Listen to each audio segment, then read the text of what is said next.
Buenas tardes, queridos amigos. Soy Carla Díaz, estoy junto a mi amigo Edgar Zambrano y este es el nuevo capítulo de Introducción a la Biblia Hebrea. En esta tarde vamos a hablar sobre historias bíblicas sobre la creación. ¿Cómo estás, querido Edgar? Muy bien, Carla, con mucho ánimo como siempre y feliz de estar en esta ocasión con esta tercera lección del curso. Bueno, el título ya es súper llamativo, historias bíblicas sobre la creación, o sea, acabas de hablar del Génesis. Así es, en esta lección vamos a hablar de los primeros 3 capítulos de Génesis y los vamos a analizar desde la perspectiva hebrea, pero también analizando sus paralelos con la literatura de la zona del Levante, específicamente con la literatura babilonia. Ah, genial. Bueno, sabemos que todas las culturas, todas las civilizaciones antiguas tienen sus creaciones, así que va a ser un análisis genial, maravilloso para todos los seguidores. Así es lo que esperamos llevar en esta tarde. Bueno, vamos a comenzar primero, como dijimos, vamos a examinar en esta lección los primeros 3 capítulos de Génesis y la intención que tenemos con esto es resaltar o señalar en el escrito bíblico cómo fue que se incorporó este legado religioso y cultural de los pueblos del Levante, de las historias que se conocían sobre la creación. Acuérdate que dijimos desde la primera lección, hablamos de que la Biblia está compuesta por historias que fueron integradas, que fueron sincretizadas, que fueron adaptadas a su cultura y no solamente fueron adaptadas, sino que se les da un nuevo matiz, se les da un nuevo significado y este nuevo significado pues es a los ojos o bajo los ojos del monoteísmo, ¿no? Entonces, queremos analizar este legado religioso, las historias, las ilustraciones, los patrones que habían y cómo fue transformado todo esto para alinearlo con la nueva visión de un Dios que no era un Dios mitológico, de un Dios que tenía todo el poder, de un Dios desde el punto del monoteísmo, ¿verdad? Y para esto vamos a citar ahora, ya ver que en la lección anterior citamos las obras de Yeskel Kaufman. En esta ocasión vamos a hablar también de otro catedrático, de los más famosos judíos también, cuyo nombre es Nahum Sarna. Y Sarna escribió un libro que precisamente se llama Entendiendo el Génesis. Y esa ha sido uno de los grandes legados de él y de cual vamos a tomarnos como referencia para analizar estas historias, tanto la historia de Génesis en sus dos historias de la creación, porque para los que no saben, Génesis se compone de dos historias diferentes de la creación, ¿no? Y vamos a verlas de dónde empieza cada una y dónde termina, y analizando esto con respecto a las historias ya conocidas en el Levante sobre los mitos de la creación de otras civilizaciones, específicamente el Enuma Elish de Babilonia. Vamos a ver en qué se asemejan, pero también las diferencias que marcan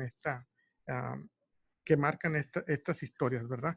Y a través de esto, pues vamos a ver que las historias en la Biblia tienen una herencia que nos permite entender cómo se despegó, cómo se desasoció, ¿sí? Al integrar el monoteísmo, cómo estas historias tienen como propósito establecer que Dios es el Dios de Israel, es un Dios totalmente diferente a los dioses que ocupaban su lugar en la cultura de las civilizaciones del Levante. Ahora, para analizar los primeros capítulos, Génesis 1 y 2, es conveniente que recorramos al famoso poema épico babilonio conocido como el Enuma Elish. Algunos tal vez lo hayan escuchado nombrar, otros no. Para los que es la primera vez que lo escuchan, Enuma Elish es una epopeya épica de Babilonia que narra la creación y literalmente significa cuando en lo alto, que son las primeras palabras que emplea, ¿verdad? Esta epopeya comienza antes de la fundación del cielo y la tierra. No existía nada, sino solamente el agua en dos formas, ¿verdad? Acuérdate que hablamos en la lección anterior, en el politeísmo, todo sale de un reino metadivino, lo que llaman, ¿verdad? Que puede ser agua, sangre, etc. En esta ocasión, para el Enuma Elish, el reino metadivino es el agua en dos formas, el agua dulce y el agua salada, ¿verdad? Entonces, en este océano se dividen dos tipos de agua. El agua fresca se identifica con el dios masculino Apsu, ¿sí? Mientras que el océano de agua salada se identifica con la diosa femenina Tiamat. También se le representa a Tiamat como un monstruo, un dragón feroz de varias cabezas, algo el equivalente de lo que en la Biblia viene a ser el Leviatán, ¿verdad? Muy, muy similar. Y para esto vamos a recurrir a los primeros versículos, llamémosle versos, de este poema, que nos dice precisamente cómo fue creado. Y yo le quiero dar lectura. Dice en este libro: cuando arriba no nombraron el cielo, abajo tierra con nombre no llamada, Apsu, el dios masculino, primordial, su progenitor, Mumu Tiamat, la diosa femenina, alumbradora de todos, aguas en uno mezclaban con un solo cuerpo. Está hablando de una unión sexual, ¿verdad? Pastizales no hacinados, carrizales no aparecidos. Cuando de dioses ninguno había surgido, nombres no nombrados, destinos no destinados, dentro de ellos fueron formados dioses. Esto nos dice los primeros versículos del Enuma Elish. Y básicamente pinta el panorama, ¿verdad?, de que no existía nada más que la diosa Tiamat y el dios Apsu. Y de la unión sexual entre ellos dos comienza un proceso de generación produciendo, ojo, lo primero que nace en la mitología babilonia son los demonios y los monstruos, ¿verdad? Eso es lo primero que sale. Después de ahí salieron demás dioses, ¿verdad? Con el tiempo sucede que después de haber creado Tiamat y Apsu, a las deidades y a los demonios, todo, se molestan con el escándalo y con el tumulto que hacen estos dioses que son más jóvenes, ¿no? Los fastidian, no los dejan dormir, y de repente sucede algo increíble, ¿no? Se exaspera tanto Apsu y Tiamat que empiezan a tramar un plan para liberarse de ellos, ¿verdad? Dice los siguientes versos, dice: andaban en bandada los hermanos divinos, son dioses menores, perturbaban a Tiamat con su vaivén interminable. Sí, revolvían las entrañas de Tiamat, eso y que les provocaban un malestar, ¿verdad? Como cuando tienes un dolor de panza, de cuenta, lo que está diciendo. Con su ruido estruendoso en la mansión de los cielos. Apsu, abriendo su boca, dijo a Tiamat, la resplandeciente: su comportamiento me es verdaderamente aborrecible. De día no encuentro alivio y en la noche no duermo. Destruiré, arruinaré sus modos, que la tranquilidad sea restaurada, que podamos dormir. Entonces respondió Mumu Tiamat dando consejo a Apsu. Malévolo e misericordia era el consejo de Mumu. Destruye, padre mío, su sedicioso comportamiento, así tendrás alivio de día y dormirás de noche. Cuando Apsu escuchó esto, su rostro se dilató, radiante a causa del mal que planeaba contra los dioses sus hijos. De esta manera, Apsu decide destruir a los dioses para poder dormir, para que lo dejaran en paz. Pero no contaba con que uno de los dioses menores, el dios Ea, dios del agua y de la tierra, lo asesina, ¿sí? Se levanta contra él y lo mata. Entonces Tiamat, la esposa de Apsu, decide vengarse y hace planes para atacar a todos los dioses con un ejército. Los dioses obviamente se enteran de que los quieren eliminar y recurren a un líder.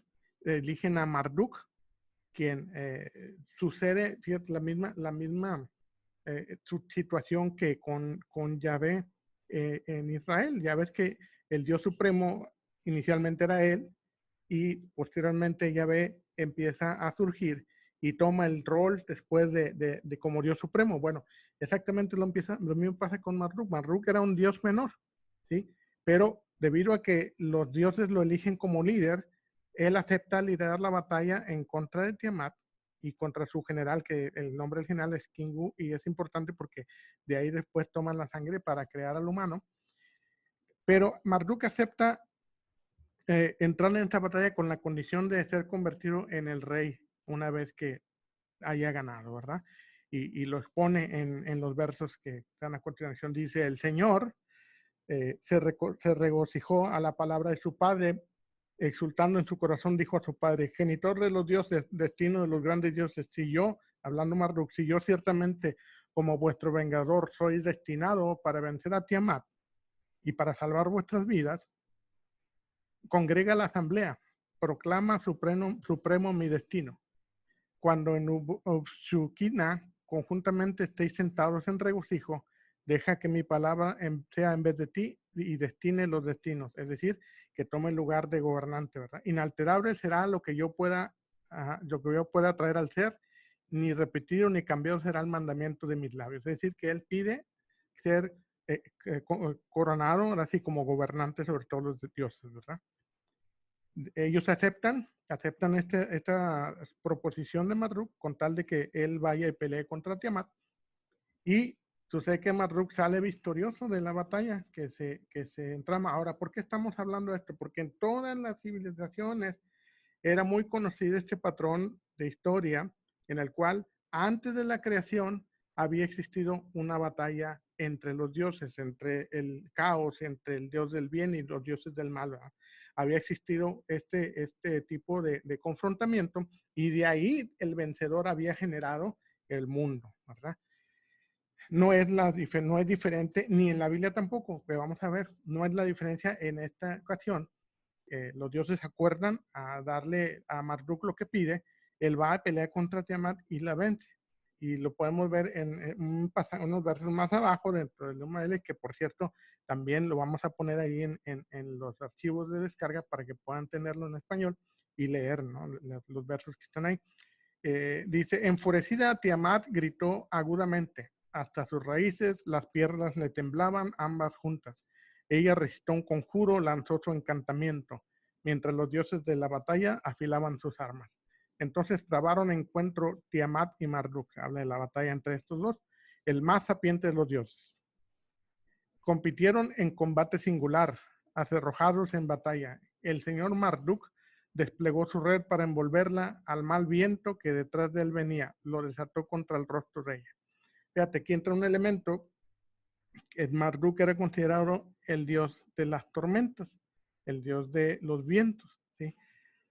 Y no es una casualidad que en el Génesis lo que aparece cuando dice, que vamos a ver más adelante, que el Espíritu de Dios, que se traduce malmente como espíritu, no significa espíritu, significa viento, esté relacionado precisamente con Marduk y con el hecho de que así como Marduk era el dios de las tormentas, también Yahvé en algún punto fue considerado el dios de las tormentas, ¿sí?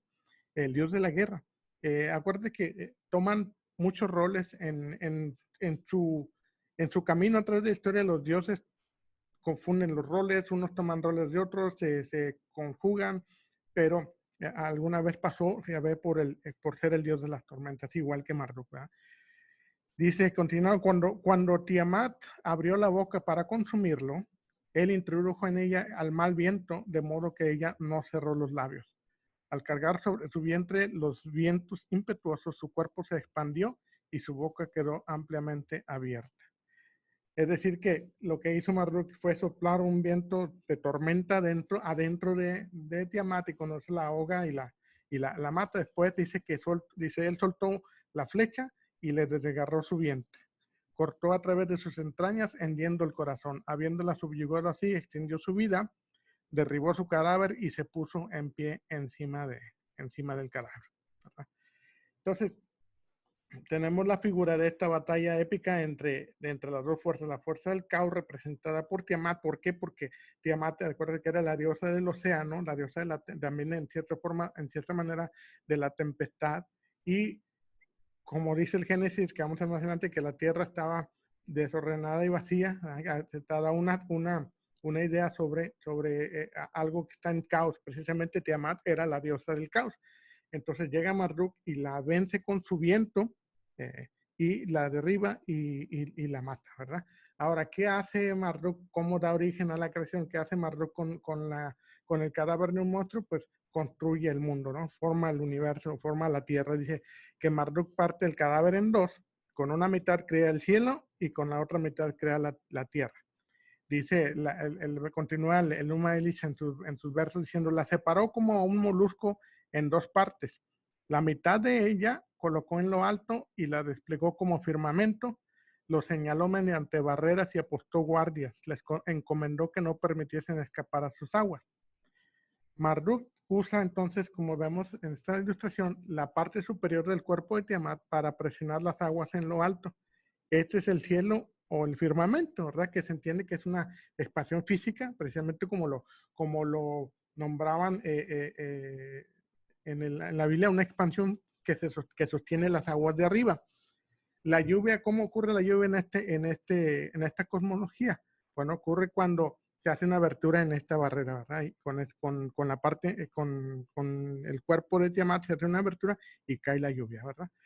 Ahora, la parte inferior del cuerpo de Tiamat, Marduk forma la tierra, presiona y detiene las aguas inferiores. Estas aguas emergen en forma de arroyos, ríos, lagos y mares, lo que tenemos, ¿no? Por eso este es el mito que tiene a dar en la explicación de cómo fue creado el mundo, ¿verdad? Marduk no se detiene con la creación de la tierra, sino que sigue y crea varios cuerpos celestes. Dice que construyó estaciones para los grandes dioses, las estrellas, semejanzas suyas, sus imágenes astrales se estableció. Determinó el año, definió sus límites, para cada uno de los 12 meses, 3 estrellas irguió. Hizo brillar a la luna y la encomendó la noche. Bueno, entonces ahí tenemos cómo a través de esta epopeya se nos narra del punto de vista de esta civilización de Babilonia, cómo había sido dado origen a la tierra, al cielo, a los ríos, a todo lo que existía, ¿verdad? Pero fíjate que no se detiene ahí porque en esta epopeya, después al crear Marduk todos estos elementos, les asigna tareas a los dioses, ¿sí? Por ejemplo, al dios de la luna tenía que levantarse todas las noches y salir, brillar y luego regresar, ¿verdad? Así lo pone. Entonces los dioses se cansan de sus tareas, se fastidian y se empiezan a quejar contra Marduk y que les haya tenido que asignar tareas de mantenimiento en el cosmos, ¿verdad?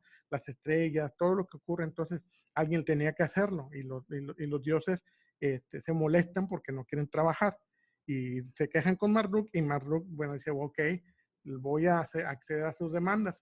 Y entonces decide crear al hombre para que el hombre realice las tareas de los dioses y libere a los dioses de esta tarea que los está cansando de continuo, ¿verdad? Para eso dice que toma la sangre del general Kingu, que era el que comandaba los ejércitos de Tiamat, lo asesina y con la sangre crea a los humanos, ¿verdad? Y lo tenemos registrado ahí en uno de los versos de este poema. Dice, entretejeré sangre y ensamblaré huesos, suscitaré un ser humano, hombre será su nombre. En verdad construiré al ser humano, denominado hombre. Estará encargado del servicio de los dioses, que ellos puedan estar en paz. Kingu fue quien discurrió sublevación e hizo a Tiamat rebelarse y entabló batalla. Lo ligaron, presentándolo asido delante de Ea. Impusieron sobre él su culpa y cortaron su sangre. De su sangre moldearon a la humanidad. Ea le impuso el servicio y dejó libres a los dioses. ¿Sí? Entonces, podemos observar ahora que el hombre es creado como un esclavo de los dioses para liberar de su trabajo a las deidades. El Enume Elis era ahora sí que como la historia del pueblo de los babilonios, ¿no? Y se recitaba durante todas las fiestas importantes, inclusive durante las festividades de Año Nuevo. Y el escritor precisamente que estamos utilizando para esta base, Nahum Sarna, señala que había 4 funciones específicas, ¿sí? Con esta epopeya. Primero, tenía una función teogónica, porque describía cómo los dioses habían sido formados, ¿sí? Esa era la primera función. Segundo, tenía una función también cosmológica, porque explicaba los orígenes del universo, del fenómeno cósmico, ¿sí? La tercera función era sociopolítica, porque la imagen del universo que estaba a veces creado en la epopeya correspondía exactamente y hacía legítima la estructura de la sociedad babilónica. Es decir, que la posición y la función de los humanos en el esquema de la creación era paralelo a cómo estaba descrito en el poema, ¿verdad? La epopeya también legitimaba la ascensión de Marduk como de ser una oscura deidad, ser una deidad menor, a ser la cabeza del panteón babilónico. Lo que te decía, que sucede exactamente lo mismo con Yahvé, de ser una deidad menor, a la cual se le otorga una sola familia, ni siquiera un pueblo, porque como vimos en la lección anterior, a Yahvé se le otorga una familia nada más, Jacob, su familia, pero desde esa posición Yahvé se transforma en la cabeza no la cabeza, sino el único Dios, ¿no? Pasando por encima de los de Baal, pasando por encima de Shera, pasando por encima de Moloch, de todos los dioses que había, ¿no? Y lo mismo ocurre con Baal, porque Baal también era del panteón cananeo, era el hijo de él, pero luego pasa a ser superior que él, incluso en Ugarit él tenía templo y el dios él no. Exacto, en todas las civilizaciones sus dioses son los vencedores, ¿verdad? Y hay Y siempre también, una historia. sí, y también era el dios Que de la damos. tormenta, como dice que era Marduk, como también en su momento fue Yahvé, Baal también fue el dios de la tormenta. Así es, el dios de la lluvia, ¿no? Por eso digo que se entremezclan, unos toman las funciones de otras, a veces es como hoy, el día de hoy, si hablas de la Virgen de Guadalupe y dices, bueno, ¿dónde quedó la Virgen María? No, es que es la misma, y la de Fátima, no, es que también, o sea, y toman unas funciones de otras y no que se confundan, se complementan en sus funciones y a veces toman la función de alguien más, y así, exactamente durante la historia sucede exactamente lo mismo. Y en los pueblos no era la excepción. Cada deidad de un pueblo se convertía en el jefe, ¿no? Esa es la idea para lo cual servían los mitos, ¿no? Para poner a su propio jefe, porque sucede lo mismo con Babilonia. La Babilonia pasó de ser una ciudad del imperio a convertirse en la capital o convertirse en la ciudad, ahora sí por excelencia, ¿no? Como quien dice, de donde una de las ciudades mayores, de donde su deidad Marduk también pasó de ser un dios menor a ser la cabeza del panteón babilónico, ¿no? Eh, Finalmente, la epopeya servía también, el cuarto propósito de esta, como una función de culto, ¿sí? Es decir, que el conflicto que había o que hubo representado entre Tiamat y Amarruk simbolizaba el conflicto también entre las fuerzas del caos y las fuerzas del orden, ¿sí? Lo que tengo que ocurre en todas las civilizaciones, tratan siempre, todas las civilizaciones hablaban, cuando hablaban de sus leyendas, de sus mitos de la creación, surgía la creación de una batalla cósmica siempre. Y esto te digo que no era ignorado por los escritores de Génesis. Ellos también sabían muy bien de qué se trataba. Simplemente que la visión, como vamos a ver más adelante, la visión del escritor de Génesis es cambiar esto y enfilarlo rumbo al monoteísmo, ¿verdad? La epopeya del Enuma Elish servía como una especie de libreto, por decir así, cuando llegaba, se hacían representaciones de esta batalla primigenia dentro de un culto, ¿no? Dentro de una festividad, y se creía que esta representación de la victoria de las fuerzas del cosmos sobre las fuerzas del caos jugaba un rol fundamental en la renovación de la naturaleza durante cada primavera. ¿Sí? Lo que hemos visto en otros estudios, cuando siempre los festivales de la primavera tienen el propósito de narrar precisamente la victoria, narrar el resurgimiento, la resurrección de un dios, por ejemplo. En este caso, el Enuma Elish servía como un libreto para poder hacer una representación de esta batalla y indicaba que al ganar Marduk se establece un orden y se renueva durante cada primavera, ¿verdad? Ahora, si recordamos de las lecciones anteriores, conforme lo que Kaufman estipulaba, la cosmovisión que se expresa en el Enuma Elish puede ser descrita de la siguiente forma, según Kaufman. Primero, los dioses no tienen una moral, es decir, son amorales, no son ni buenos ni malos, ¿sí? No tienen moral y en su poder es limitado, ¿sí? Emergen de un reino y ejercen un poder limitado porque ejercen de un reino, en este caso el agua, que es la fuente y el poder de todos los seres. Los dioses envejecen, maduran, pelean, se dañan unos con otros y hasta mueren, ¿sí? Porque en el caso, por ejemplo, del Tiamat murió, Apsu también murió, ¿verdad? No son totalmente buenos ni totalmente malos, su voluntad no es absoluta, siempre está regida por la voluntad del reino metadivino, ¿verdad? Pero lo más importante también aquí que se quiere resaltar en Génesis o que se quiere tratar de poner desde otra perspectiva es que, por ejemplo, para esta epopeya de la creación, los humanos no son importantes, porque los dioses crean a los humanos para hacer el trabajo que los dioses no querían hacer, el trabajo duro, el trabajo difícil, ¿sí?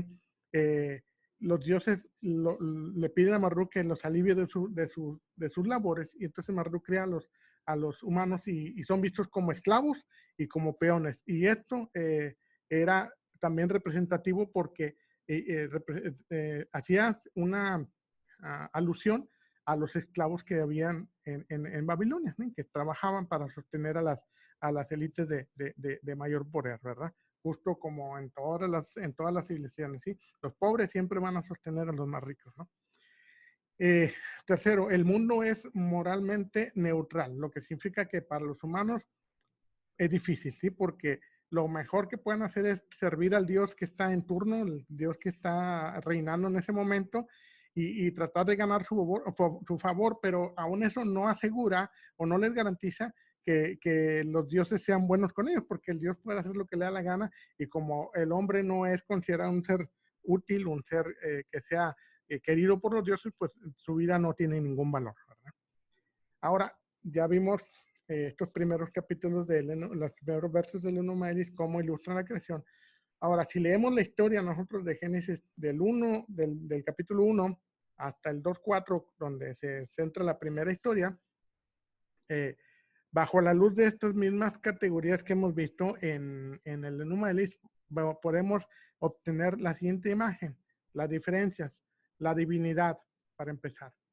El Dios de la primera historia de la creación bíblica es supremo e ilimitado, ¿sí?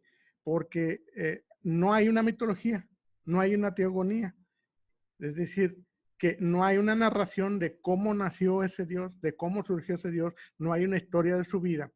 En el relato de la creación, Dios simplemente aparece y ya es sobre todas las cosas, ¿verdad? La deidad ya es preexistente, no hay ningún reino que esté por encima de él, sino que él es el que gobierna todo, y él es de donde salen todas las cosas. De hecho, los primeros seres que fueron creados emergen, por ejemplo, en el Enuma Elish, emergen de la unión de las aguas primigenias, ¿verdad? Pero en el Dios de Génesis, él mismo es quien da vida al ser humano, ¿verdad? Inclusive, podemos ver en el Enuma Elish que hasta el mismo Marduk es creado, es un dios de menor rango, ¿verdad? La ausencia de que el Génesis, o la razón de que el Génesis carezca de mitología, no se debe entender como que no hay un mito, porque muchas veces confundimos estos términos. Mitología y mito es diferente, ¿verdad? La mitología, como dijimos, trata con el aspecto de la vida de los dioses, mientras que el mito es generalmente definido como una historia tradicional que da explicación a una costumbre, a un fenómeno natural, a un rito religioso, a una creencia, ¿sí? La Biblia contiene mitos, o sea, no contiene mitologías desde el punto de vista que no tiene la historia de una deidad, pero sí contiene mitos porque nos narra o nos trata de explicar los fenómenos, cómo surgió la naturaleza. El relato de la creación precisamente es un mito para explicar cómo vino todo a existir, ¿verdad? Sino que los mitos son una historia que es inventada como una explicación parcial de la verdad, como una parábola o como una alegoría, como una parte comparativa para explicar un fenómeno, ¿verdad? La Biblia, te digo, no presenta ninguna historia de nacimiento o vida, muerte de dioses, pero ciertamente sí contiene mitos, historias tradicionales, leyendas que intentan explicar cómo y por qué algo es como es, ¿verdad? Edgar, y al no tener como previo antecedente de quién creó a Dios o cómo crea a Dios, de dónde saca para crear, como no están en estos antecedentes, eso da pie a que surja este pensamiento del creatio ex nihilo, que él se crea por sí solo y la creación proviene de la nada. Bueno, de hecho, el pensamiento es que Dios no fue creado, Dios siempre ha sido, ¿verdad? Ajá. Y la primera pregunta que te hacen los niños cuando les estás explicando, yo porque en algún punto fui yo maestro de niños también, que recuerdo que eran como de 6 a 7, 8 años. Y cuando les explican la historia de la creación, lo primero que dicen, ¿quién creó a Dios? Y empiezan a patinar. Porque si estás hablando de un proceso creativo, lo más lejos que es, bueno, entonces Dios, ¿cómo vino a ser? En el momento en que Génesis carece de una mitología, de una teogonía, da por sentado que Dios ya existía. No interesa su comienzo, porque obviamente para la mentalidad del Génesis, Dios no tiene un comienzo, ¿verdad? No tiene un final tampoco, porque no muere, a diferencia de los dioses politeístas, en el sistema politeísta, ¿verdad? Pero como tú dices, sí, vamos a ver más adelante que lo que le llaman, lo definen como creación ex nihilo, no es la idea que está registrada en Génesis. Eso fue una reinterpretación teológica de la iglesia en algún punto en cual Dios crea las cosas, y para los que no saben, creación ex nihilo es precisamente que Dios crea las cosas de la nada, es decir, como un mago, así aparece un conejo, aparece una paloma, no hay nada y crea. Simplemente como quien dice un proceso, unas cuantas palabras mágicas y hace unos ademanes y aparece ahí lo que las estrellas y etcétera. No, esa no es para nada la idea que la Biblia da cuando dice que en el principio Dios creó. Y simplemente esa palabrita para no significa crear de la nada. En ningún momento, una mejor interpretación yo diría que es como que transformar. ¿Sí? Tomar un material ya hecho y moldearlo, transformarlo o cambiarlo, ¿verdad? ¿En qué nos quedamos? Sí, quedamos en que había ausencia de que en esta visión, Dios no reside en la naturaleza, ¿sí? No reside en sustancias naturales o en fenómenos. Por lo tanto, el poder y la sabiduría del Dios bíblico no están limitados por la existencia de cualquier poder superior o un reino externo. La naturaleza no es divina, aunque en ciertas ocasiones la Biblia en Génesis habla, o en Éxodo más bien, habla cuando identifica a Yahvé con los rayos, saliendo centellas del monte Sinaí. Inclusive algunos piensan que es un terremoto o que un volcán, ¿no? Se le da cierta asociación, pero cierta asociación con fenómenos naturales, pero vamos a recordar que sí, efectivamente Israel pasó por ese proceso, en algún punto fueron politistas, ¿no? Y pasaron politistas, monoteístas, hasta el monoteísmo, ¿no? El mundo dentro de la Biblia, el monoteísmo bíblico, el mundo creado no es divino, sino que solamente existe un Dios. Eh, Así que nada de lo que está fuera de ese Dios no tiene ningún atributo divino, ¿verdad? La línea que los separa entre lo divino y lo humano está bien marcadita, como decía yo la vez pasada, como una pared, ¿no? No se puede cruzar. En resumen, como el escritor uh, Nahum Sarna Naum nos dice, Sarna. sí, que por cierto el libro también se lo voy a dejar ahí, el libro lo acabo de comprar hace unos días, está solamente en inglés, esto es malo, pero aquellos que puedan leer inglés o con un traductor de Google y con suficiente paciencia pueden traducirlo de capítulo en capítulo, pero está muy interesante porque analiza todo el libro de Génesis a la luz de las costumbres y de las creencias de los pueblos de Medio Oriente, ¿no? Entonces, con el traductor de Google, de aquí a diciembre de más lo termino de leer, ¿cierto? Ándale, sí, por ahí mitad del capítulo 1 o el capítulo 2 llega. Bueno, como dice Sarna, en el Génesis 1 refleja la visión de un Dios supremo, que es creador y soberano de todo. Él simplemente existe. Aparece de manera incorpórea, no tiene un cuerpo, al menos en el Génesis 1. Y el reino de la naturaleza se somete a él. No hay historia de su vida, no hay mitología, su voluntad es absoluta, no está en discusión. Este Dios crea a través de una simple expresión de su voluntad. Como lo podemos ver en Génesis 1:3, Elohim dijo, hágase la luz, y fue la luz. ¿Eh? La deidad expresa su voluntad, se hace.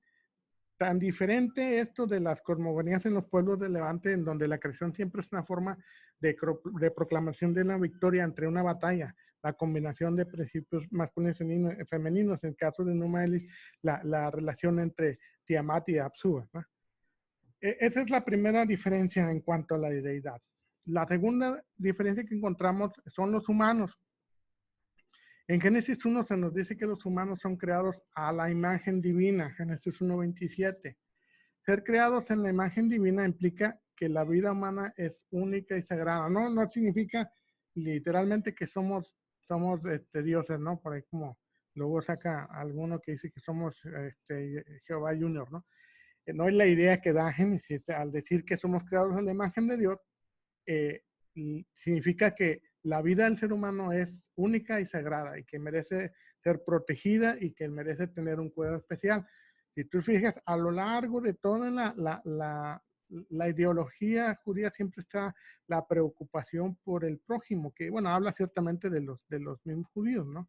Pero una de las características es de que siempre se preocupaban por el bienestar de aquel que no tenía, ¿verdad? El caso, por ejemplo, ya en el Nuevo Testamento lo vemos, en la parábola de las que narra Jesús de las ovejas y las cabras, el reclamo que hace Dios supuestamente es de que no vistieron, no cobijaron, no le dieron de comer al hambriento, sí, cosas materiales, no tiene nada que ver el alma aquí. Siempre la preocupación es de cosas materiales, de qué comerás, de qué vestirás. Y Jesús dice, no os preocupéis de qué comerás, de qué vestiréis, ¿no? Que cada día tiene su afán y que Dios cuida a todas las personas, ¿no? Es la que, pero precisamente porque ya hereda desde atrás siempre la preocupación de que la vida humana es sagrada y que debe ser protegida y cuidada, ¿sí? Por ejemplo, vemos en Génesis 9, en el capítulo 9, versículo 6, leemos, el que derramare sangre de hombre, por el hombre su sangre será derramada, porque a imagen de Dios es hecho el hombre, porque, sí, porque a imagen de Dios es hecho el hombre. ¿Qué quiere decir esto? Que la vida o la vida del hombre es tan sagrada que si alguien asesina a otra persona, no hay compensación por eso. La única compensación o la única penalidad que se encuentra para eso es la vida del asesino, ¿sí? O sea, que dice que por eso Moisés saca eso de que ojo por ojo, diente por diente, sí, porque no hay una manera de compensar, ¿sí? Ahorita ya en la actualidad difiere un poquito, ¿no? Ya con eso de que Jesús cuando dice que pongas la otra mejilla, pues ya cambia el esquema, ¿no? Pero bajo la mentalidad de Génesis, el asesinato solamente se podía remediar con otro asesinato, ¿no? Pongámoslo de esta manera. El concepto de la imagen divina en los humanos rompe de manera clara con otros conceptos antiguos que se tenían sobre el hombre en el Medio Oriente. Por ejemplo, los humanos no son sirvientes de los dioses aquí en Génesis. Se dice, o de acuerdo a Sarna, dice que el creador es el que cuida de sus criaturas. Yo personalmente difiero un poco de eso, porque Génesis sí te da, lo primero que dice es que Dios creó al hombre y lo puso en el huerto, ¿para qué? Para que lo trabajara, ¿sí? Entonces, bajo esa visión, sí hay cierta, si el hombre fue creado para trabajar algo, el huerto de Dios, por decirlo así, ¿no? Dios lo creó y luego lo va y lo pone en el huerto de Edén para que lo labre, para que lo cuide, ¿sí? No da la idea de que sea un esclavo, no da la idea de que sea un prisionero, porque no lo es. Porque de hecho el relato de la caída del hombre o cuando promete transición no lo castiga con la muerte, simplemente lo echa fuera del jardín, ¿no? Y vamos a ver por qué, vamos a ver qué es lo que significa realmente eso, ¿verdad? Los humanos no son sirvientes, no son esclavos, da la idea de que Dios se preocupa por ellos, ¿verdad? De que le suple sus necesidades. La primera indicación de Dios hacia el hombre tiene que ver con sus necesidades físicas, ¿sí? Cuando ahí leemos en Génesis capítulo 1, versículo 28, dice, y los bendijo Elohim y les dijo, fructificad y multiplicaos, llenad la tierra y sojuzgadla, y señorear en los peces del mar, en las aves de los cielos y en todas las bestias que se mueven sobre la tierra. Es decir, que Dios crea todo el mundo, los animales, los crea para que el hombre esté por encima de ellos, para que el hombre se enseñoree sobre él, que los administre, los bienes, que los reine sobre la creación.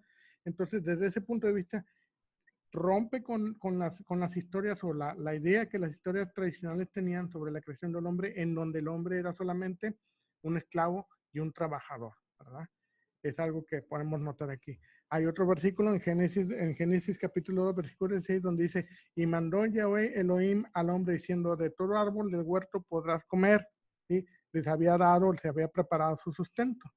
En Génesis no se presenta a los humanos como unas víctimas indefensas que están a merced de las fuerzas de la naturaleza o los caprichos de los dioses, sino por el contrario, son criaturas con majestad y dignidad, son criaturas que fueron creadas para reinar sobre la creación, son criaturas de importancia central y de gran valor delante de Dios que los creó, ¿verdad?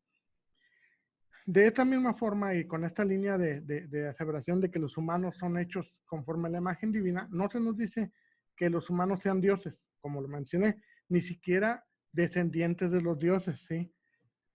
De hecho, el salmo que le vamos a escuchar mucho, que quién es el hombre, le hiciste menor que los ángeles, le está dando un nivel mucho más inferior, no lo está convirtiendo en divino, ¿eh? Bajo la visión bíblica, los humanos son criaturas en el sentido de ser cosas creadas, dependientes de un poder mayor, dependientes de Dios. Y así que en la segunda historia de la creación, que comienza en Génesis 2, versículo 4, el primer humano es formado cuando Dios lo crea a partir del polvo de la tierra o del barro. Hay muchas historias en el antiguo cercano oriente sobre los dioses creando a los humanos del barro. No era nada nuevo. Como dije, no es nada innovador. Ya se conocía en otras culturas que los dioses habían creado al hombre del barro también, ¿verdad? Aún así, el relato bíblico, aunque toma este mismo patrón que ya existía, tiene cuidado de hacer una distinción y elevar al humano. Primero, la creación del hombre del barro es un momento dramático en la historia. Al final el final o la cúspide, el clímax de esta creación es la creación de la mujer, ¿verdad? Segundo y más significante, la deidad misma sopla el aliento de vida dentro de la nariz de Adán, dando la intención de que en cierta manera comparte de su esencia hacia el hombre, ahí en Génesis capítulo 2, versículo 7. Así que en esta segunda historia de la creación, como en la primera, se da una impresión de algo sagrado que distingue al hombre o al ser humano de todas las demás criaturas, ¿sí? La idea del hombre como un ser que es moldeado al barro y dotado de vida por el ente divino conlleva una mezcla paradójica entre rasgos divinos humanos, aunque no le da divinidad, sin embargo, le da ciertos rasgos de que le comparte, le imparte de su esencia, ¿verdad? Y le da libertad y dependencia que marcan al ser humano como un animal o como una creación única, ¿verdad? En el primer relato de la creación no hay una implicación de que el hombre y la mujer estén en desigualdad. De hecho, en el primer relato de la creación, el hombre y la mujer son creados al mismo tiempo. Y queremos aquí hacer una pausa para recalcar que nosotros pensamos, o sea, cuando no estudiamos, es que Adán y Eva. Bueno, en realidad Adán no es un nombre propio, significa humanidad, o más literalmente, como lo traduce, como lo expresa esta Christian Hayes en su libro, significa terrícola, porque fue tomado de la tierra, ¿sí? Porque Adam deriva de la palabra Adamá, que significa tierra. Por lo tanto, denota que fue hecho de la tierra. Génesis 1:27 nos describe la creación del Adam de esta manera, diciendo, y Elohim creó al Adam. Podemos decir, creó al terrestre, creó al terrícola. En hebreo, ¿verdad? Usa la palabra Adam, ¿sí? Con tu artículo, ¿sí?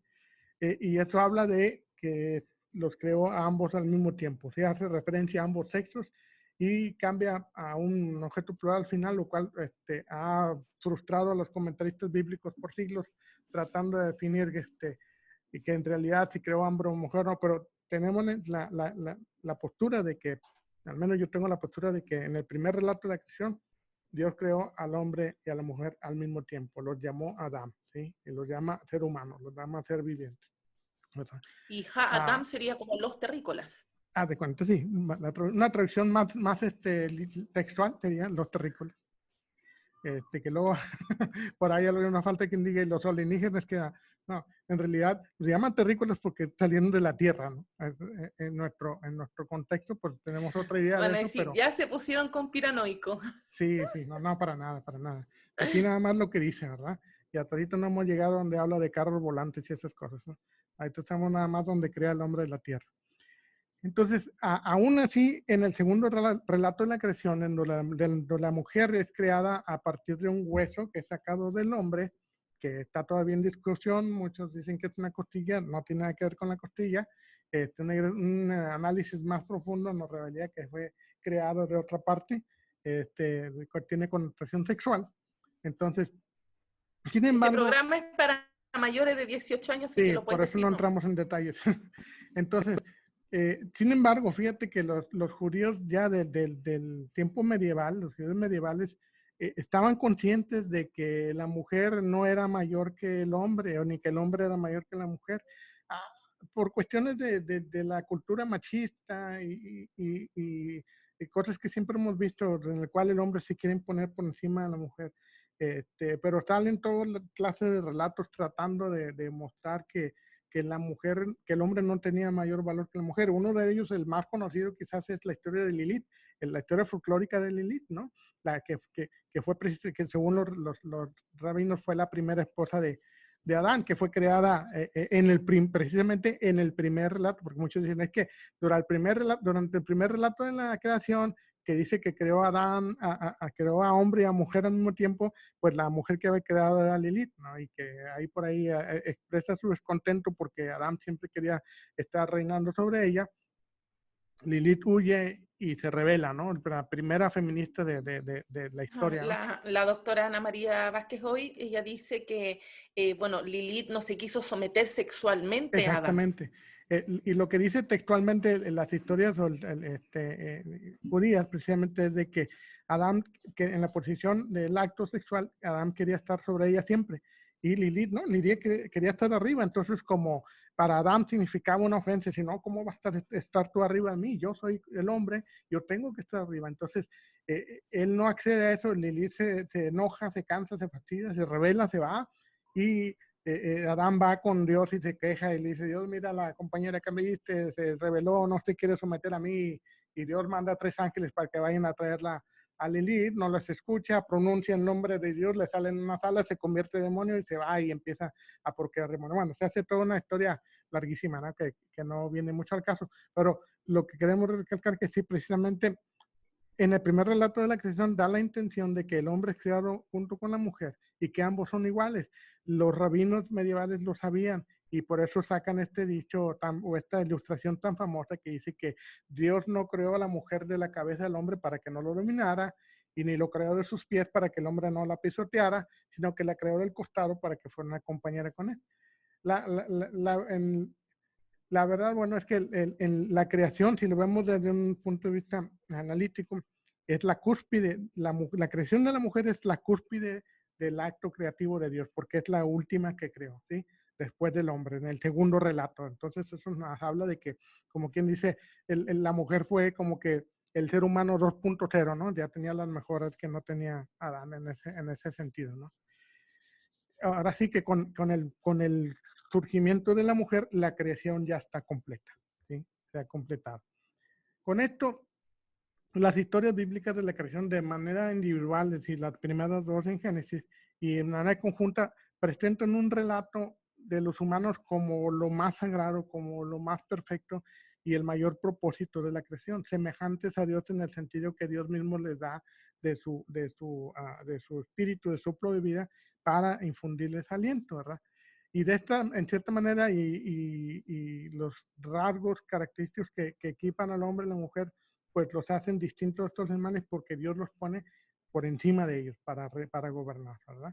Y podemos ver todo tipo de historias de que Adán le puso el nombre a los animales, aunque también se dan sus interpretaciones medias raras en el Talmud cuando habla precisamente en el Inter ese de que Dios, antes de que creara en el segundo relato de la relación, antes de que creara a Eva, pues Adán no encontró consuelo en los animales y eso nos habla, la escritura dice nomás, no se ayuda para él, ¿verdad?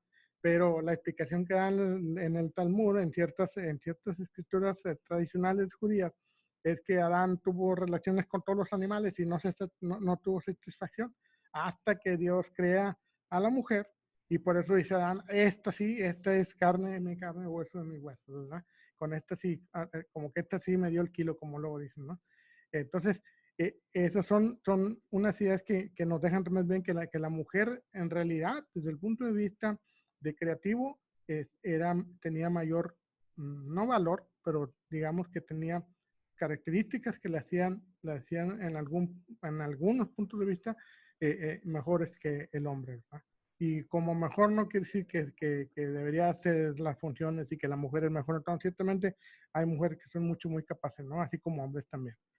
Pero la idea que se nos da precisamente es que tanto hombre como mujer son, ahora sí que la cereza del pastel de la creación, ¿no? La cúspide del acto creativo de Dios, ¿no?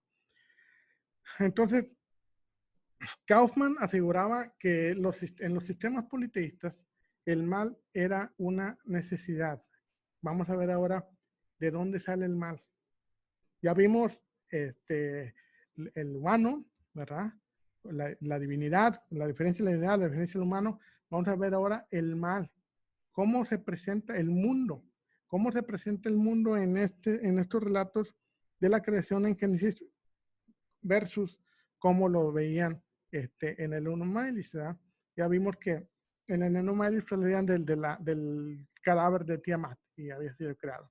Pero en la historia de Génesis 1 hay un énfasis en la bondad esencial del mundo, porque nada es malo. Si te fijas, la frase que se repite una y otra vez durante el proceso creativo, cada vez que Dios crea algo, se dice, y vio Dios que era bueno, ¿verdad? Y vio Dios que era bueno. Hay Génesis capítulo 1, versículo 4, el 10, el 12, el 18, el 21, el 25. Cada vez que Dios creaba algo, termina diciendo, y vio Dios que era bueno.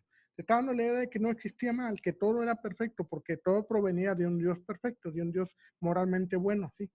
Entonces, después de la creación de los seres vivos, el texto afirma que el creador halló que todo lo que había creado era muy bueno y descansa de su creación, ¿verdad? Hay la palabra bueno ocurre 7 veces en Génesis, ¿sí? Y la repetición de 7, inclusive la repetición hasta de 10 veces de una palabra, es una técnica literaria favorita del autor bíblico para enfatizar una idea. Acuérdate que en la antigüedad, cuando se quería recalcar la importancia de algo, se repetía. Hoy, por ejemplo, si queremos recalcar algo importante en un texto, lo subrayamos, lo encerramos o lo ponemos con negritas que esté resaltado. Pero en la antigüedad, si alguien quería recalcar algo en importancia, se repetía. Aún hasta Jesús utilizaba ese método, ¿verdad? Cuando decía, de cierto digo, o sea, póngame atención a esto que voy a decir, es importante, ¿verdad? Así, cada vez que ves una repetición en el texto bíblico es porque está tratando de llamar la atención a que lo que está diciendo es importante. Entonces, aquí el escritor bíblico utiliza esta técnica, lo recalca 7 veces diciendo que era bueno, que no había nada de malo en el hombre, ¿sí? El escritor bíblico rechaza completamente el concepto de un mal existente dentro del universo. Acuérdate que en el politeísmo el mal era parte de la estructura del universo. Había siempre una batalla constante entre el bien y el mal. Pero en Génesis al principio no era así. O sea, no nos da la idea de que ya existía el mal, sino por lo contrario, no había nada de malo en ello, ¿sí? No existe como una realidad metafísica, como digo, dentro de la estructura del universo, por lo tanto, no hay necesidad de una batalla.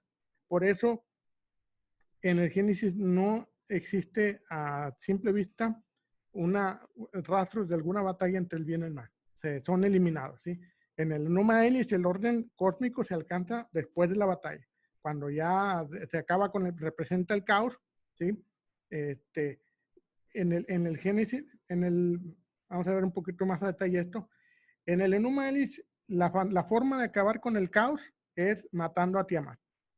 Pero en el Génesis, la forma de acabar con el caos y con el vacío, porque cuando dice que la tierra estaba vacía y desordenada, está hablando que había un caos. Igual el paralelo con el universo en el Enuma Elish. Pero la diferencia es que en la historia de la creación bíblica, ese orden se alcanza simplemente por la palabra de Yahvé, ¿sí? Y es un tipo que también es un patrón que también se repite o lo podemos ver inclusive, lo vimos en la clase anterior, en donde se ridiculiza la cultura egipcia, ¿sí? Hablamos de cómo Atón o el dios Ra había creado a todas las cosas mediante un acto sexual consigo mismo, y cuando entra esta novedad de Ptah, ridiculiza a Ra, porque él dice, Ra tuvo que masturbarse para crear todas las cosas, pero yo simplemente con la palabra, con la palabra creo. Entonces, ya existía, probablemente el escritor la escuchó y la quiso incorporar y dijo, o sea, esta está mejor.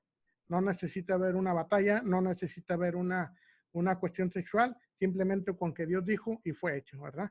Entonces, por lo tanto, no hay señales de batallas, no hay una desestabilización, aunque si vemos a fondo el primer versículo que te dice que la tierra estaba desordenada y vacía, ese desordenado y vacío encierra un caos.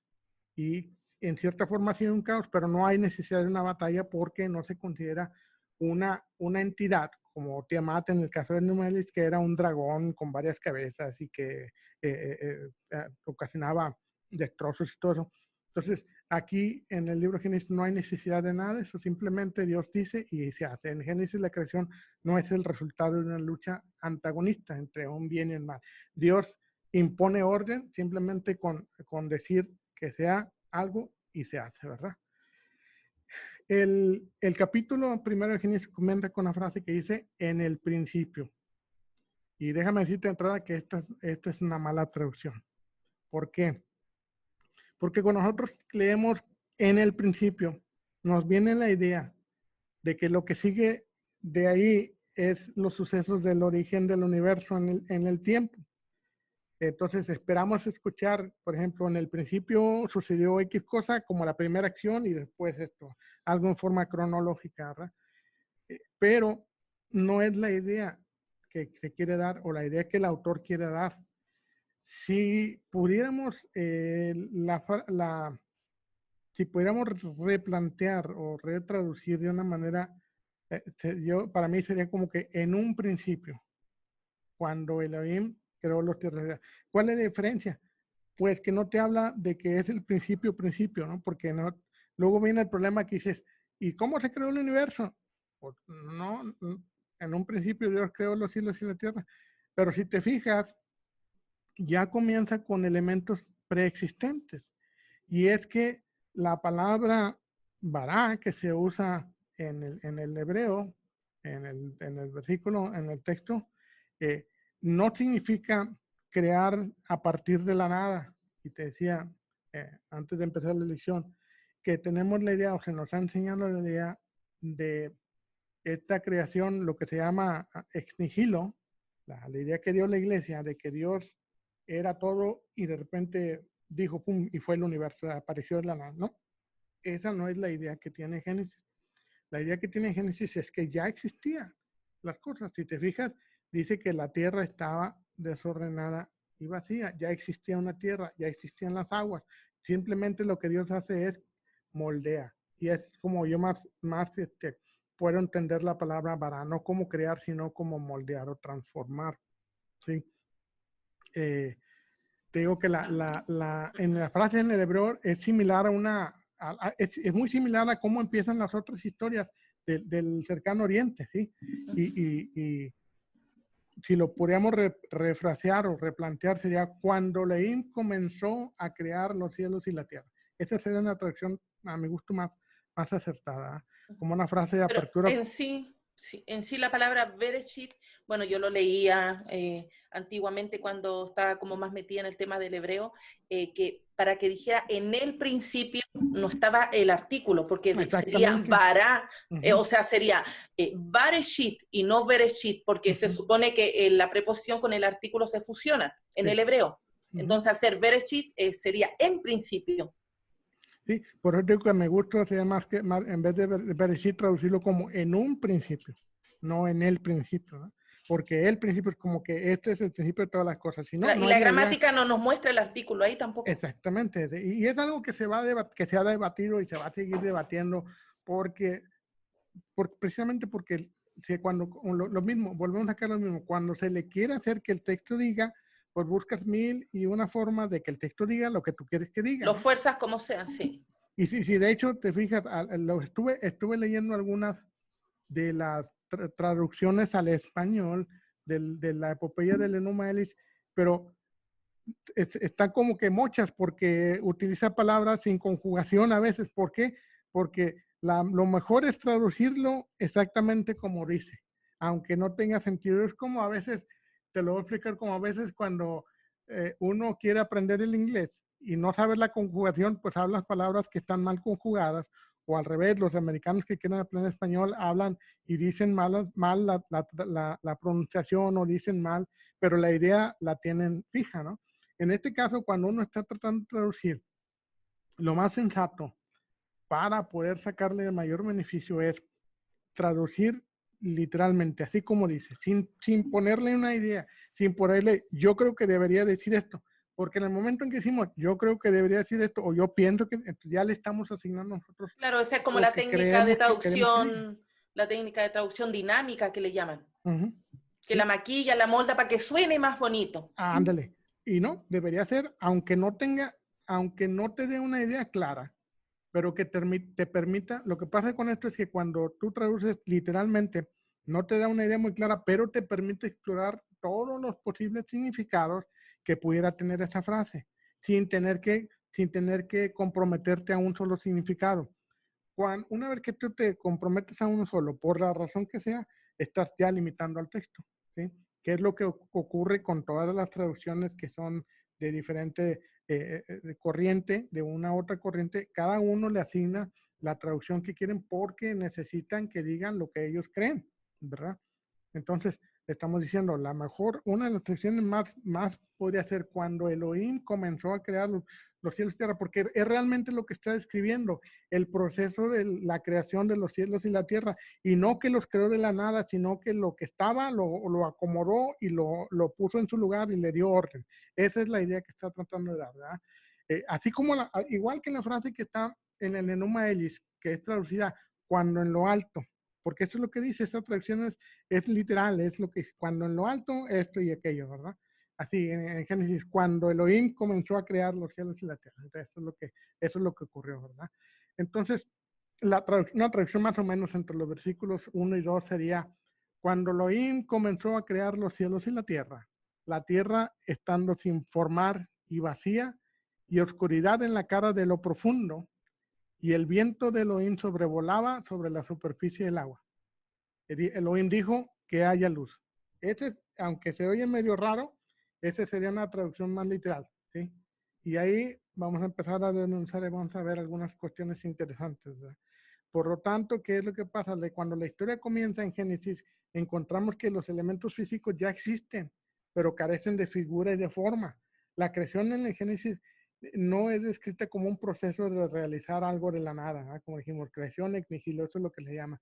Cuando no hay nada y de repente pum, aparecen las cosas. No, eso no es la idea que da Génesis, sino la idea de Génesis, la idea que da Génesis es un proceso de organizar los materiales ya preexistentes para imponer orden en el caos. Y este es donde hay el paralelismo del Enuma Elish, aunque no se narra una batalla entre las fuerzas bien y el mal, sí se menciona que hay un desorden, que hay un caos, y es Dios quien establece ese orden en medio del caos, ¿sí? Ahora, fíjate, la historia comienza con la existencia de una masa caótica, porque dice, la tierra estaba desordenada y vacía, una masa ahí sin sentido. Y el Ruach de Elohim, que algunas veces se traduce como el espíritu, pero la mejor traducción, la más directa, es el viento o aliento, el viento de Elohim flotando sobre la profundidad. Ahora fíjate que está algo interesante. En el Enuma Elish, la creación sucede después de la batalla entre Marduk y Tiamat, un monstruo divino. El mar primordial o profundidad representa a las fuerzas del caos. Hasta aquí las similitudes son inmediatamente aparentes, ¿verdad? Porque en el Génesis también hay un mar que está en caos, que está en desorden, así como, aunque no se menciona una figura divina de Tiamat, existe un mar que está en caos. Aquí viene lo interesante. La historia de Génesis comienza como una tormenta inicial, ¿verdad? Porque se dice que el espíritu o el viento de Dios se sobrevolaba sobre las aguas que estaban en caos, ¿verdad? Pero la palabra en hebreo para profundidad es tehom, ¿sí? Y ese es el equivalente precisamente del babilonio de Tiamat. O sea que cuando dice profundidad, está refiriéndose, como quien dice, al nombre de Tiamat, y de hecho, una mejor traducción del versículo 2 podría leerse como una oscuridad estaba en la cara de profundidad, pero profundidad como nombre propio, ¿verdad? Es decir, una oscuridad estaba en la cara de Tiamat, si quieres ponerle, mezclando el babilonio con el hebreo. Pero lo que dice es que la oscuridad estaba en la cara de Tehom, y Tehom, te digo que en el hebreo es el equivalente de Tiamat.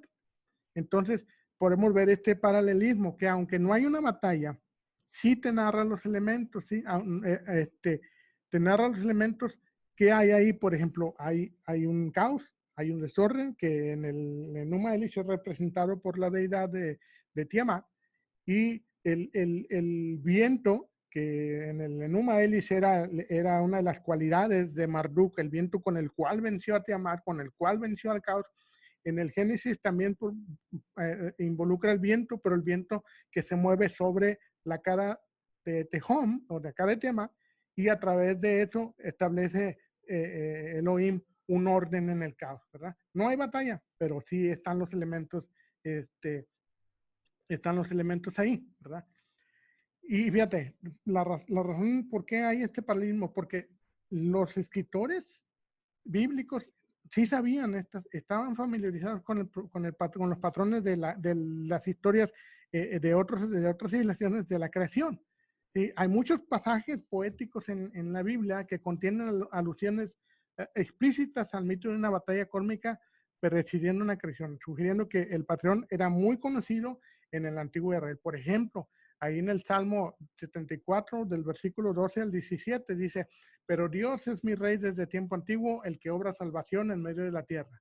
Dividiste el mar con tu poder, quebrantaste cabezas de monstruos entre las aguas, ahí tenemos una batalla, magullaste las cabezas del Leviatán y diste por comida a los moradores del desierto. Abriste la fuente y el río, secaste ríos impetuosos, todo esto está representando una batalla cósmica. Y luego viene la creación: tuyo es el día, tuya también es la noche, estableciste tú la luna y el sol, tú fijaste todos los términos de la tierra, el verano, el invierno, tú los formaste. Este salmo nos está ilustrando precisamente una batalla cósmica de Dios contra elementos monstruosos, ¿verdad? Y después de ahí viene un proceso creativo. No sé nada en Génesis, pero lo tenemos en otros pasajes, ¿sí?, de la Biblia. Por ejemplo, también en Isaías, el libro de Isaías, capítulo 51, versículos 9 y 10, dice: despiértate, despiértate, vístete de poder, oh brazo de Jehová, y despiértate como en el tiempo antiguo, en los siglos pasados. ¿No eres tú el que cortó a Rahab? Rahab es el nombre de un monstruo primigenio, y el que hirió al dragón. ¿No eres tú el que secó el mar, las aguas del gran abismo, o la profundidad? De nuevo aparece la misma palabra ahí. Entonces, vemos que sí existe en la Biblia hebrea ese patrón de una batalla cósmica entre Dios contra monstruos, contra otros elementos, y después de ahí hay un proceso creativo. Entonces, los escritores sabían que sí existía.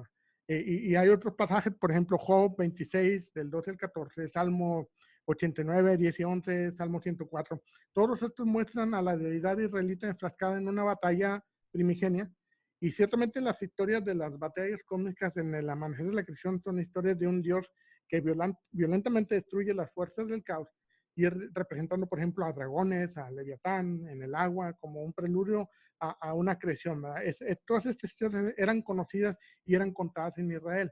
El rechazo de este día en Génesis 1 tiene como propósito desmitologizar el relato de la creación, es decir, quitar la parte politeísta y dejar la parte monoteísta. Por eso dijimos que los relatos fueron moldeados, fueron redirigidos, fueron replanteados para dejar la idea monoteísta y quitar la antigua costumbre politeísta, ¿no? En este relato de la creación establece a un Dios que no tiene rival. Él crea el cosmos a partir él crea el cosmos a partir del poder de su palabra, ¿sí? Él sigue este orden mediante el establecimiento de cuerpos celestes, los cuales no son divinidades, a la diferencia de otros del politeísmo, donde la luna era una divinidad, el sol y todo, ¿no? Aquí simplemente son creaciones de él, ¿verdad? Ahora, después de vencer a Tiamat con el viento y dividir el cuerpo como un molusco, como dicen los versos del Enuma Elish, Marduk separa las aguas superiores e inferiores, poniendo guardas para que no se escapen. Similarmente, en el relato bíblico también, el mundo consiste en un espacio, por ejemplo, una burbuja de aire para que lo podamos visualizar, entre el agua de arriba y el agua de abajo. El agua de arriba es sostenida por un firmamento delgado.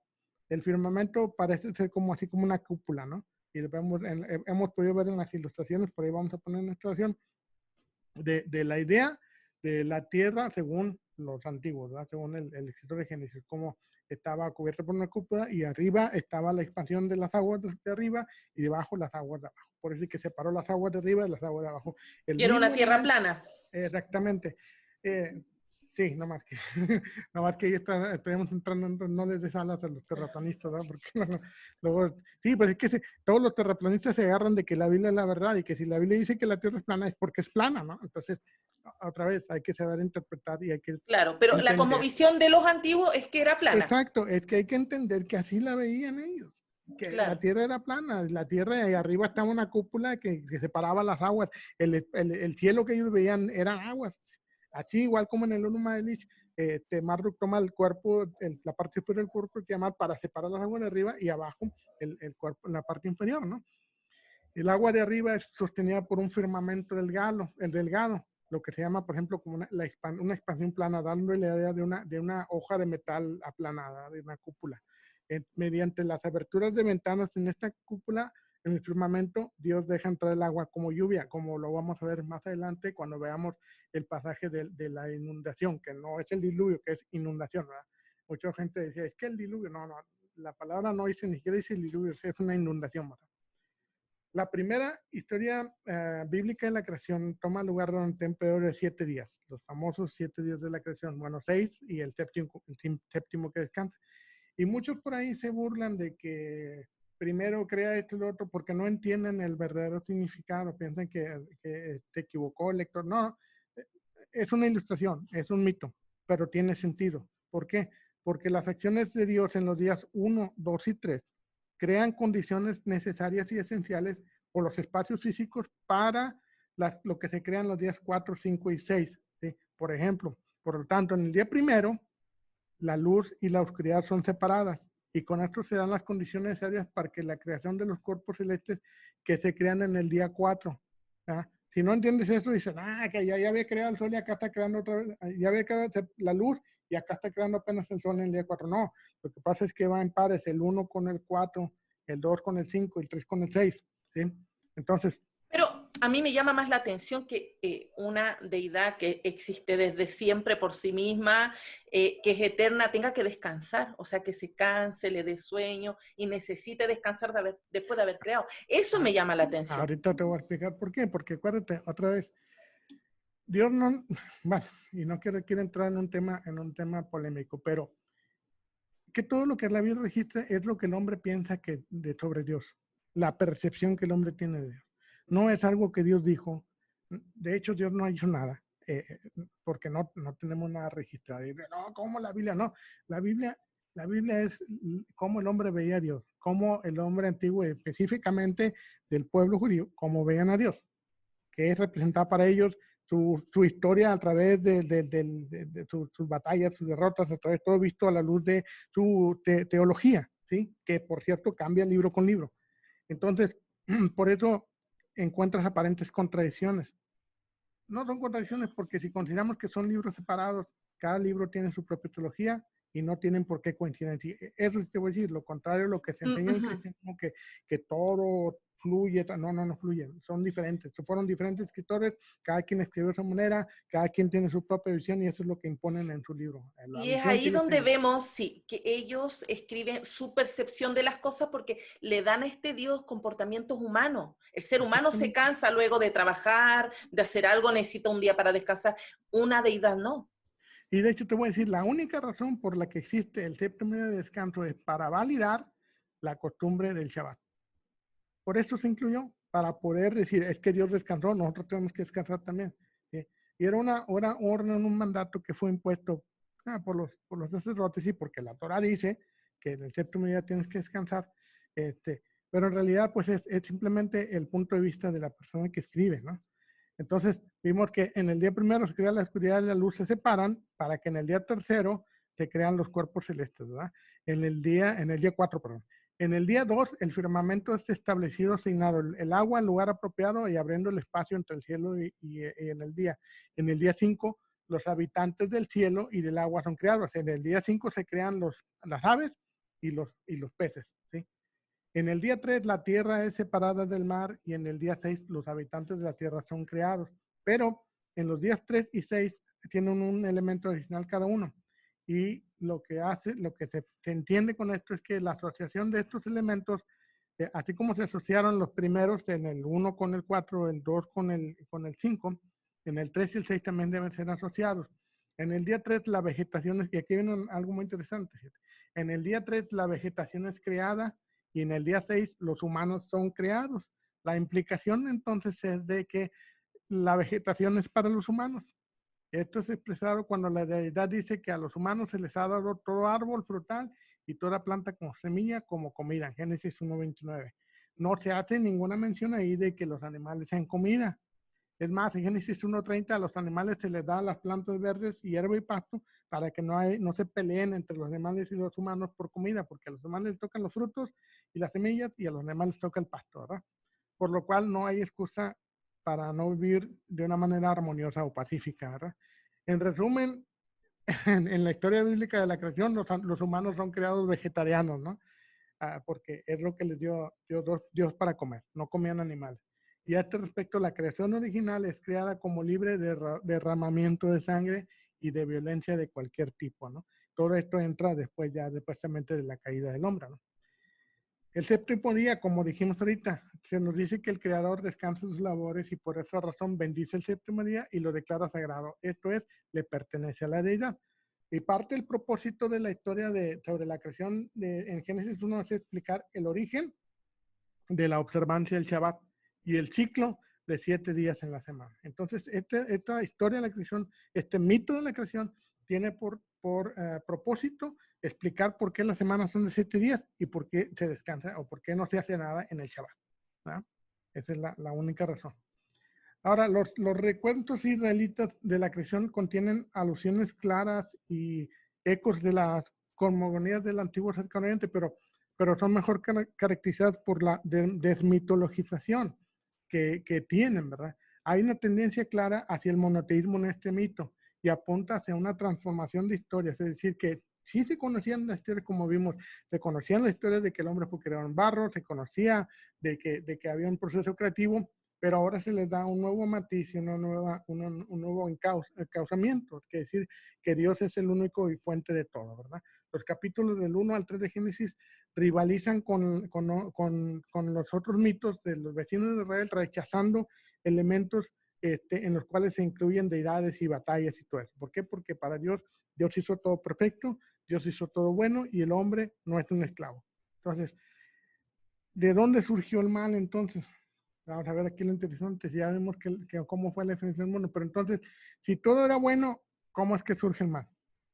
Kaufman nos dice que en la Biblia hebrea, la idea de Kaufman dice que la Biblia hebrea no existe el mal de manera independiente, sino que el mal y el sufrimiento se experimentan como una condición de la existencia humana, una realidad de la vida, es decir, son parte integral de la vida.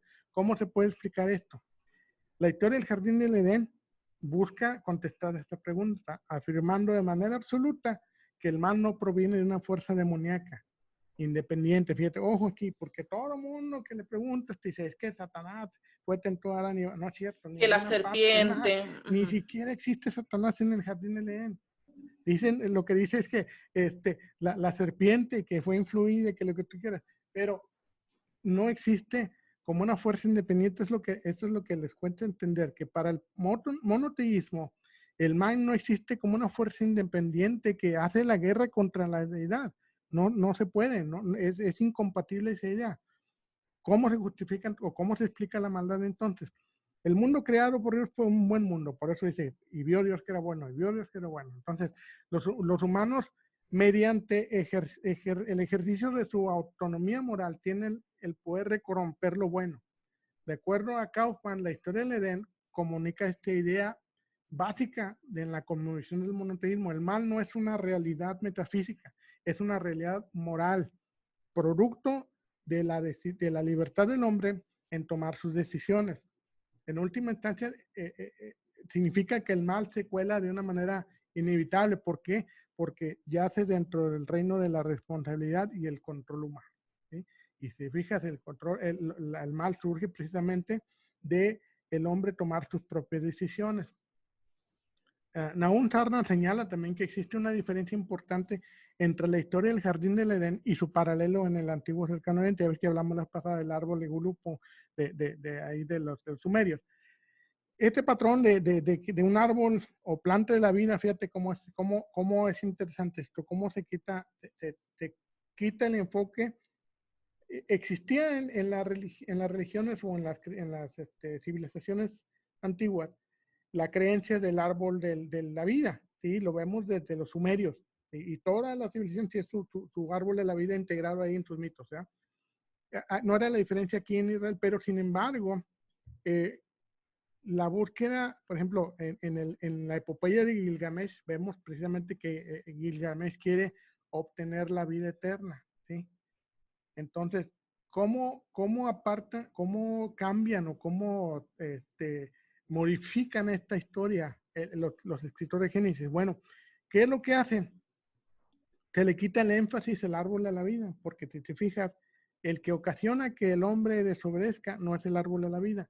Es decir, lo importante para el hombre, según la historia de Génesis, no era la inmortalidad, sino el conocimiento entre el bien y el mal, ¿sí? Entonces, al desasociar, digo, en todas las civilizaciones se conocía un árbol de la vida, pero no se conocía un árbol del conocimiento del bien y del mal. Ojo, no es el árbol de la sabiduría, ese no es la idea que da Génesis, es el árbol del conocimiento entre el bien y el mal. Es muy diferente, porque muchos pueden pensar, es que era el árbol de la sabiduría. No, no era sabiduría de conocer las cosas y tener conocimientos, y como muchos atribuyen que la ciencia empezó desde ahí. No, no, no, no. El árbol que se narra en Génesis es el árbol de saber lo que está bien de entre lo que está mal. Eso es lo que producía el fruto, ¿sí?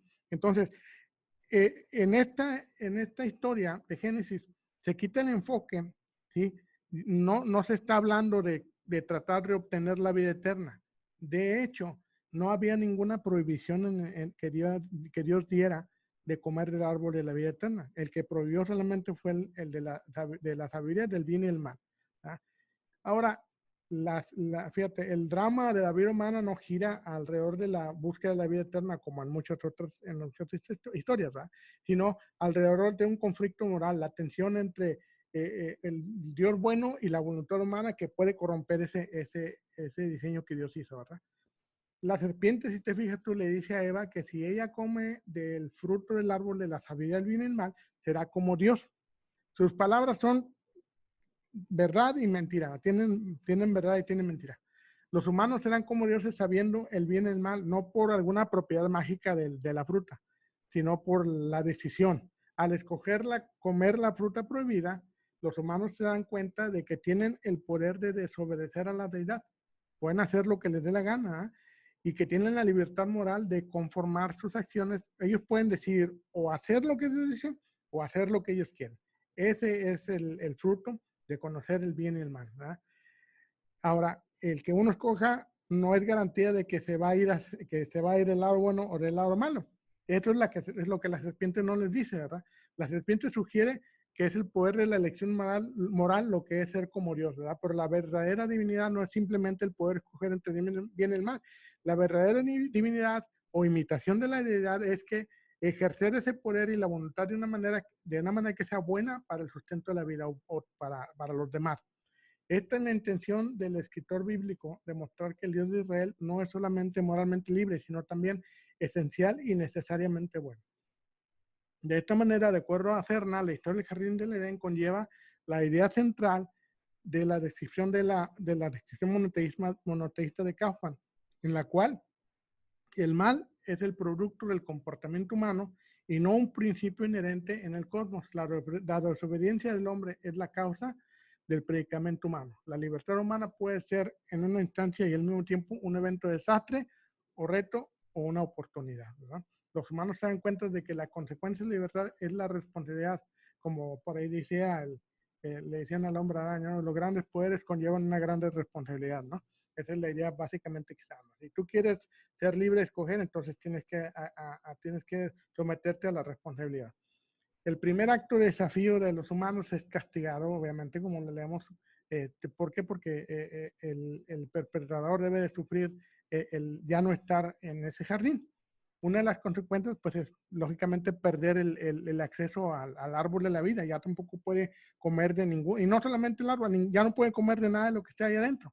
Ahora tiene que trabajar para obtener su sustento, ¿no?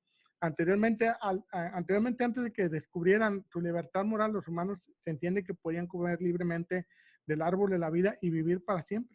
Pero Génesis 3:22 te dejan claro que los humanos no pueden tener las dos cosas, la inmortalidad y la capacidad para hacer el mal.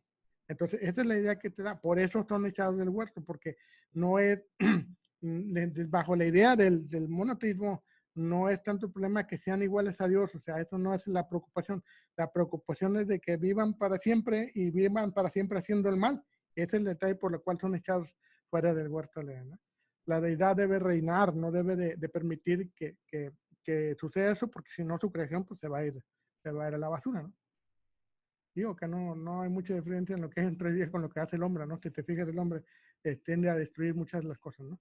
Hay muchas cosas buenas y hay muchas cosas malas, precisamente son producto de la decisión del hombre. Él puede elegir hacer lo bueno o hacer lo malo, ¿verdad? Por eso cuando Dios les dice a su pueblo, a través, le dice a Moisés, de aquí le pongo el bien y el mal delante de ustedes. Escojan el que quieran, ¿verdad? Escogen el bien para que vivan, pero si escogen el mal, pues van a morir. Entonces, los humanos se dan cuenta de su fragilidad en este sentido y no es tanto que se convirtieran en rivales para ellos, sino que Dios, como te digo, expulsa al hombre para que no viva siempre haciendo el mal. La libertad moral humana es, por lo tanto, se obtiene a costo de la vida eterna. De esta manera, la mortalidad humana es una consecuencia necesaria de la libertad moral. Entonces, la historia del jardín de Edén en Génesis 2 y 3 intenta plantear este problema paradójico y la existencia del mal y el sufrimiento que de acuerdo a Génesis 1 fue creado y gobernado por un Dios esencialmente bueno. Sin embargo, existe la posibilidad de ver estos capítulos o esta historia desde otras perspectivas, que es lo que veremos en la siguiente lección. En la siguiente lección vamos a ver algunas repeticiones y discrepancias, ¿no? sobre esta historia de la creación. Pero esto es lo que queremos recalcar, de que dentro de lo que Dios crea en la historia de Génesis, en el proceso de la creación, todo es perfectamente bueno y es el hombre el que lo echa a perder, no es culpa de Dios, ¿no? Algunas posturas y algunas teologías, inclusive en libros de la Biblia, como el libro de Isaías, sí catalogan a Dios como que Él es el creador del mal, pero desde la perspectiva de Génesis, los capítulos que estamos viendo, no es Él, ¿verdad? Y es por eso que debemos separar cada libro, porque cada libro tiene su teología diferente. Sí, y por eso te dan los dolores de cabeza de que no puedes explicar por qué las diferencias. Y para hacerlo, el problema es que para hacerlo te inventan una serie de cosas tratando de hacer que coincidan y no es necesario que coincidan porque son libros diferentes, libros de diferente autor, pero el problema ha sido siempre lo que se llama la doctrina de la inerrancia bíblica, que surgió ya como en el 300, 400 por ahí, después de la era común. Entonces, esa doctrina nos enseña que la Biblia no tiene errores, y no, la Biblia sí tiene errores, tiene fallos desde Contradicciones. históricos, desde geográficos, tiene de muchas, si simplemente compara los libros de crónicas y de reyes, el crónicas intenta corregir todos los errores que se pusieron, errores históricos de que, por ejemplo, no se hayan evidencias de los errores que hemos visto con la estela de Mesía, por ejemplo, que te habla de la misma pasaje de Segunda de Reyes, capítulo 3, pero desde otra perspectiva, ¿ah? Entonces, sí hay contradicciones, hay errores, hay omisiones de todo tipo en la Biblia, porque es un libro común y corriente, literatura. Ahí es donde mucha gente no lo quiere reconocer. Y como no lo quiere reconocer, como quieren seguir sosteniendo que es un libro divinamente inspirado, yo siempre digo que no es un libro divinamente inspirado. En todo caso, si vamos a hablar de inspiración divina, el hombre es el que es divinamente inspirado, porque él es el que crea, escribe y hace tantas cosas, ¿no? Y lo quiere ver así, pero la Biblia pues fue resultado de los autores de su tiempo, ¿no? De la mentalidad de su tiempo. Entonces, querer ponerlo como tenemos el mundo moderno hoy en día, pues a veces no coincides, a veces ves dragones en el cielo, a veces ves muchas cosas que no necesariamente son ciertas. Me llama la atención cómo nos llega hoy día estos relatos de Adán y Eva, el jardín del Edén, la serpiente, y mostrándonos a este animal como algo negativo, Sí. como el portador del mal, equivalente a Satanás, y vemos en los pueblos antiguos del Oriente Próximo antiguo, sobre todo en los pueblos de Canaán, la serpiente, también lo vemos en Egipto, era similar a la sabiduría, a la vida eterna, también en Mesopotamia. ¿Qué es lo que ocurre? Que luego pasa a ser la portadora del mal. Pero de hecho en el libro de Génesis también te dice que la serpiente era la más astuta de todos los animales y dándole la connotación de inteligencia, no precisamente de malévola o de que estuviera tratando de engañar, ¿sí? Como dices tú, la serpiente era símbolo de conocimiento, de sabiduría, a través a lo largo de todas las civilizaciones. Entonces, yo recuerdo estábamos tratando de escribir un libro cuando todavía era de corte fundamentalista, ¿no? Y el libro hablaba de la salvación, lo que te enseñan típicamente en las iglesias, la salvación a través de Jesús. Entonces, queríamos encontrar el origen del mal, precisamente. Y llegamos a Génesis y por un lado lo que te enseñan siempre es que no, el diablo es el mal, porque te dice que él es el mentiroso desde el principio, etcétera, etcétera, ¿no? Pero luego, ¿cómo relacionas a Satanás con la serpiente? No encontramos una manera de relacionarla. Te comentaba, lo único que existe en Apocalipsis es uno de los versículos que dice que el diablo es Satanás, la serpiente antigua, pero esa serpiente no es la serpiente leona, esa serpiente es el Leviatán. Lo mismo que explicamos de la epopeya del Enuma Elis, que representa el caos, que representa el desorden, ¿no? Pero no hay una manera de que pueda decir que la serpiente en el jardín del Edén es Satanás. No existe manera alguna de relacionarlo, ¿no?